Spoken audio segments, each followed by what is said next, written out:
This is Revolution at Sea with John Curtis Perry. Episode 32, Korea's new Oceanic mode.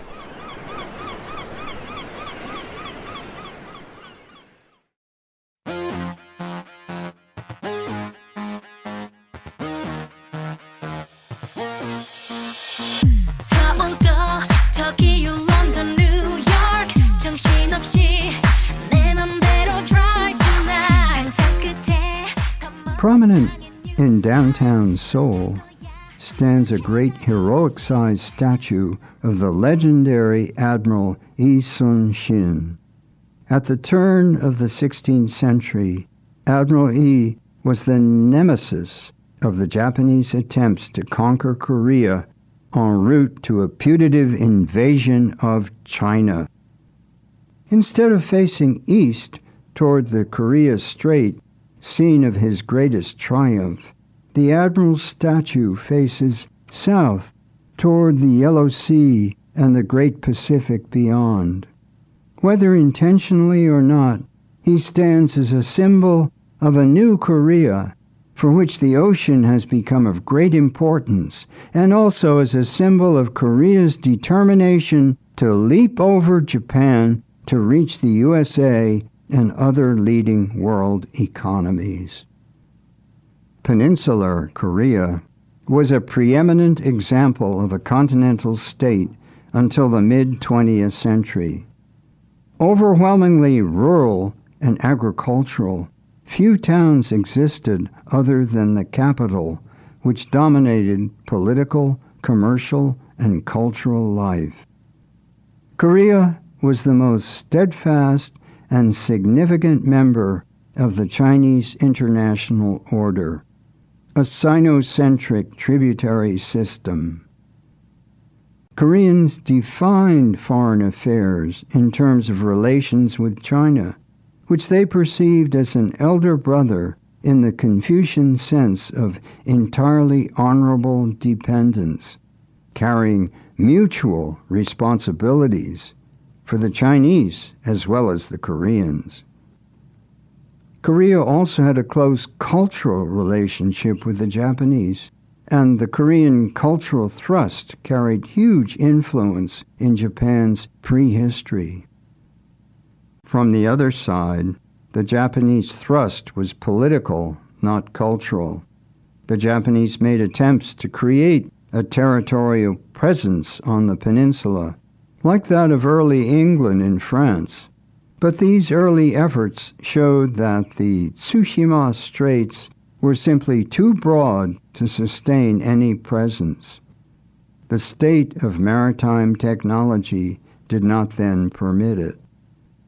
But Koreans would become vigorous participants in that largely uncharted, unrecorded, maritime, commercial, and piratical history of the China Seas. This was private and spasmodic, not governmental. It was a matter of trade, both legitimate and otherwise, not a political matter. And like the Japanese, the sea seems to have had little impact on Korean literature, visual arts, or culture in general. War's end in 1945 liberates Korea from 40 years of Japanese colonialism. This had been especially harsh, indeed brutal, because the army took charge.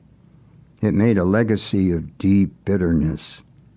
Cold War politics divided Korea north and south in 1948. This was like Germany, but ironically, unlike Germany, Korea was one of the world's oldest nation-states. The peninsula plunged into bloody and immensely destructive, inconclusive war from 1950 to 1953, part civil, part international. The U.S. total command of the sea was a major reason for success in pushing back the North from its nearly total engulfment of the South. We can perhaps say that Kim Il-sung, leader of North Korea, the DPRK, failed because he did not grasp the importance of sea power, whereas General Douglas MacArthur used it to brilliant effect. The Incheon landing, which no one except MacArthur said could be done successfully, imaginatively attacked North Korea behind the lines, and the North retreated. But MacArthur had no real plan after Incheon. He did not study history and failed to anticipate Chinese intervention, not understanding Chinese sensitivity to an alien presence next door. With Chinese entry came a costly stalemate and the present frozen frontier, a continuing, unresolved conflict. War shattered and devastated an impoverished peasant economy and split the nation decisively. The North, intrinsically much better off than the South, had minerals. The South had only agriculture, with a per capita income on the level of one of the poorer African countries. With limited land and few raw materials, the ROK, South Korea, was Ghana without chocolate. What follows is a tremendous success story. South Korea is the only nation to move from dependency on foreign aid to dispenser of it within a working life. And for the last 25 years, South Korea has been a functioning democracy, if a tormented one. Liberation from colonialism caused a creative eruption of primal energy expressed in art as well as in politics and the economy. Grievance over exploitation and humiliation from the Japanese occupation served as an initial stimulus. Americans are not immune from Korean bitterness, despite our 1950 intervention and rescue of South Korea from communist rule. Koreans remember the secret Taft-Katsura American-Japanese Agreement of 1905, interpreted as an understanding on spheres of influence.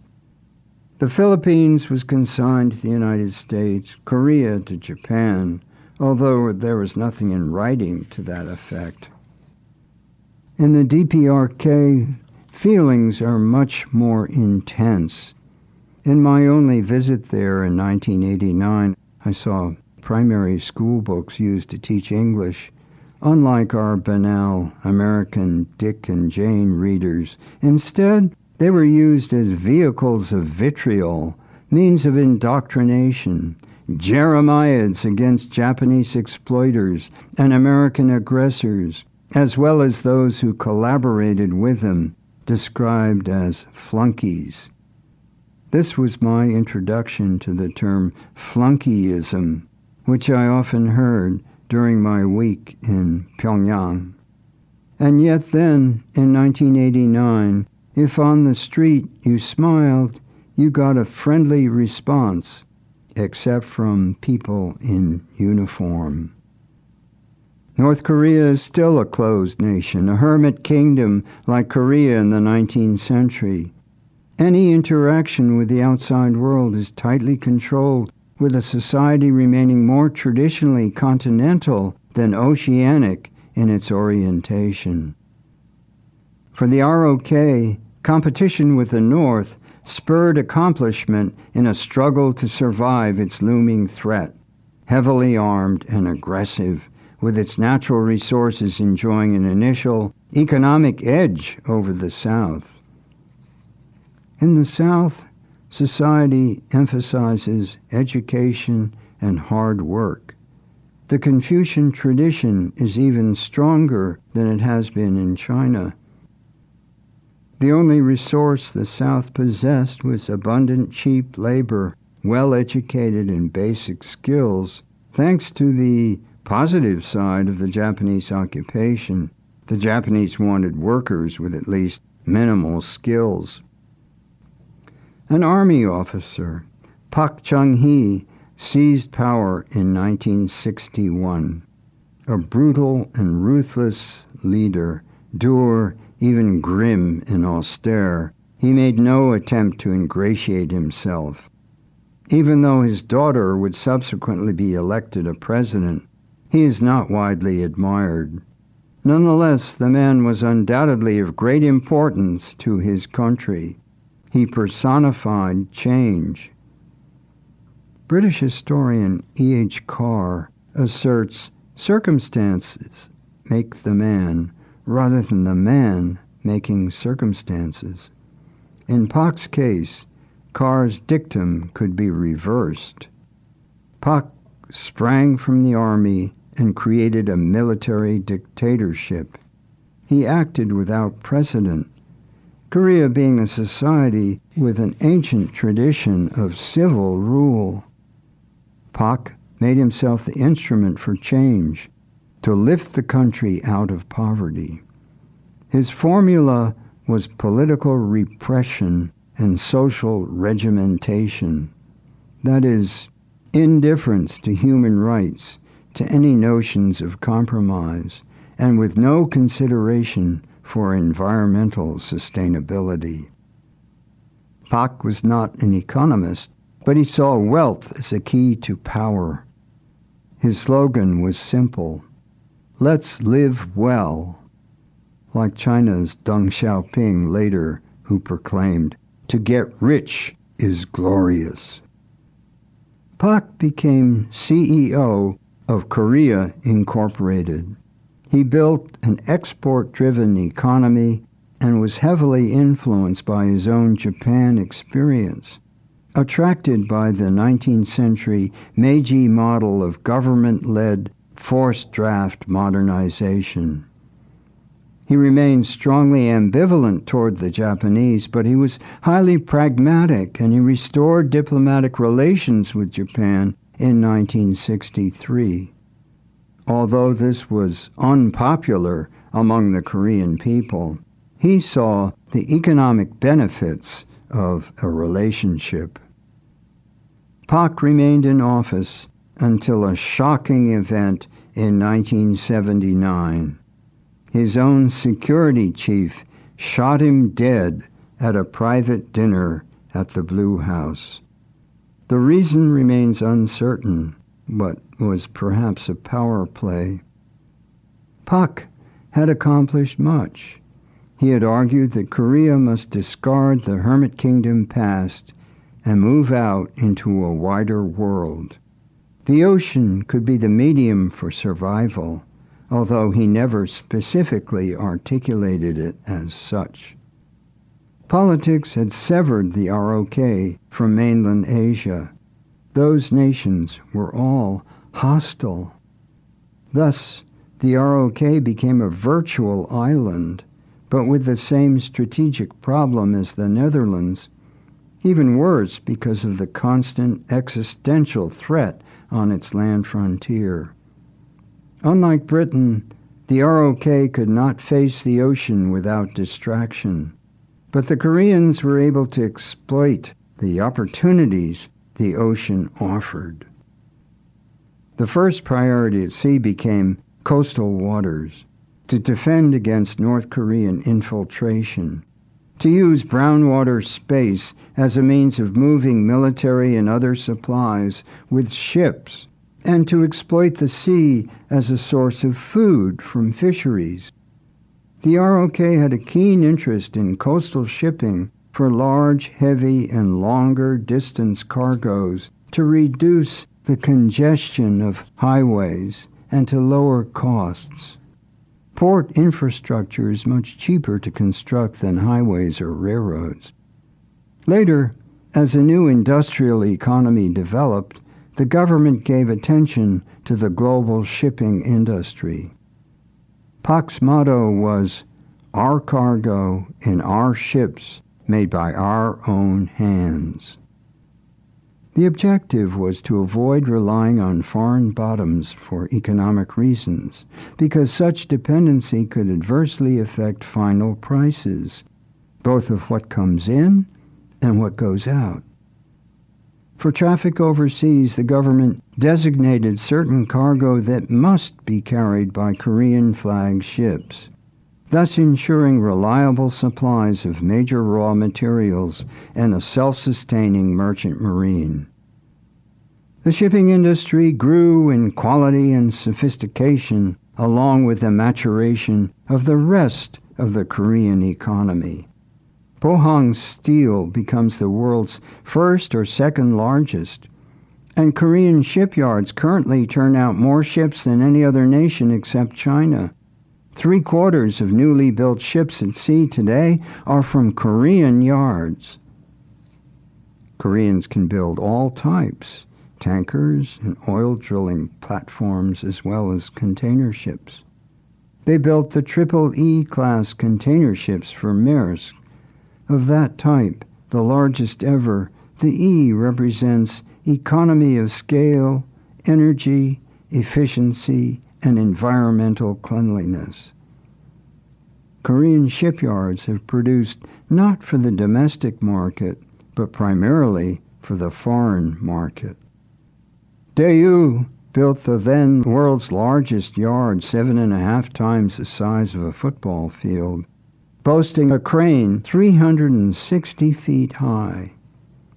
Korean shipbuilding became known for quality and delivery time.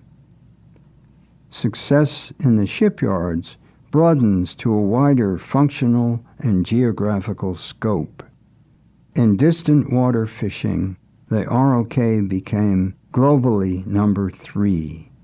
Koreans were active in investigating continental shelf resources and in claiming large oceanic territory, far larger than the landmass. And Koreans even engaged in Antarctic exploration. The Koreans are ambitious. They want to become the business hub of Pacific Asia. Near Seoul, the Incheon airport location carries advantages, being midway between Tokyo and Beijing, the world's third largest economy, Japan, and what has been the world's most rapidly growing major economy, China. Kim Dae-jung, when president from 1998 to 2003, proclaimed the 21st century to be the era of the ocean. He launched a project, Ocean Korea 21, seeing oceanic industries as major contributors to national development. Currently, the maritime industries comprise 7% of GDP. These embrace shipping, trade, fishing, and a new mariculture, a fish-raising industry capable of large-scale, low-cost production. This has served as an incentive to combat intensive pollution of coastal areas by protecting estuaries, marshes, and wetlands, reflecting a new official environmental consciousness. The Koreans are looking toward exploiting deep seabed minerals, tidal and wave power, creating floating islands and underwater storage places. All this they describe as hardware. Software is knowledge. Expanding the knowledge base is the goal. Much of this is inchoate, and yet the determination is there. As an outsider, I am struck by the intensity of Korean nationalism found in both the ROK and the DPRK. On the positive side, this undergirds a drive to succeed. On the negative side, it promotes xenophobia and intense tribalism, an inwardness not characteristic of oceanic societies, and at a time of rapid global change, possibly corrosive to continuing progress. We can ask, how will this set of traditional attitudes interact with Korea's professed ambition to become the world's leading oceanic nation?